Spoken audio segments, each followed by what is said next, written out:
most civilized people are out of touch with reality because they confuse the world as it is with the world as they think about it, and talk about it, and describe it. For on the one hand, there is the real world, and on the other, a whole system of symbols about that world which we have in our minds. These are very, very useful symbols. All civilization depends on them. But like all good things, they have their disadvantages, and the principal disadvantage of symbols is that we confuse them with reality, just as we confuse money with actual wealth, and our names about ourselves, our ideas of ourselves, our images of ourselves with ourselves. Now, of course, reality, from a philosopher's point of view, is a dangerous word. A philosopher will ask me, what do I mean by reality? Am I talking about the physical world of nature? Or am I talking about a spiritual world? Or what? And to that I have a very simple answer. When we talk about the material world, that is actually a philosophical concept. So in the same way, if I say that reality is spiritual, that's also a philosophical concept. And reality itself is not a concept. Reality is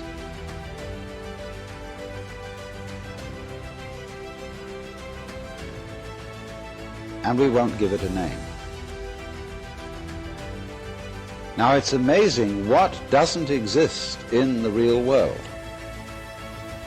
For example, in the real world, there aren't any things, nor are there any events. That doesn't mean to say that the real world is a perfectly featureless blank. It means that it is a marvelous system of wiggles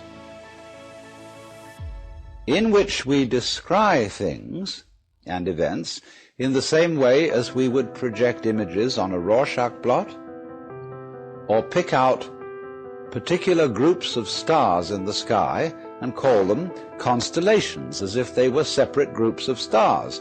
Well, they're groups of stars in the mind's eye, in our system of concepts. They are not out there as constellations already grouped in the sky. So in the same way, the difference between myself and all the rest of the universe is nothing more than an idea. It is not a real difference. And meditation is the way in which we come to feel our basic inseparability from the whole universe. And what that requires is that we shut up. That is to say, that we become interiorly silent and cease from the interminable chatter that goes on inside our skulls.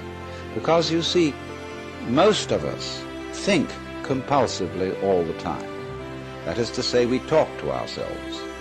And I remember when I was a boy, we had a common saying, talking to yourself is the first sign of madness. Now, obviously, if I talk all the time, I don't hear what anyone else has to say.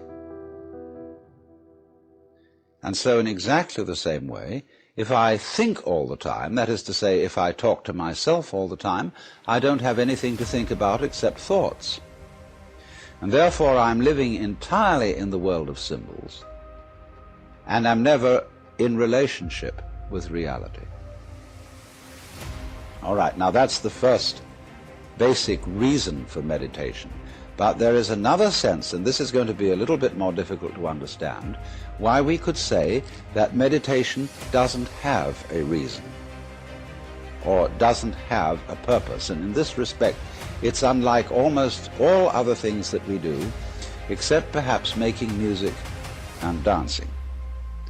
Because when we make music, we don't do it in order to reach a certain point, such as the end of the composition. If that were the purpose of music, to get to the end of the piece, then obviously the fastest players would be the best. And so likewise, when we are dancing, we are not aiming to arrive at a particular place on the floor, as we would be if we were taking a journey.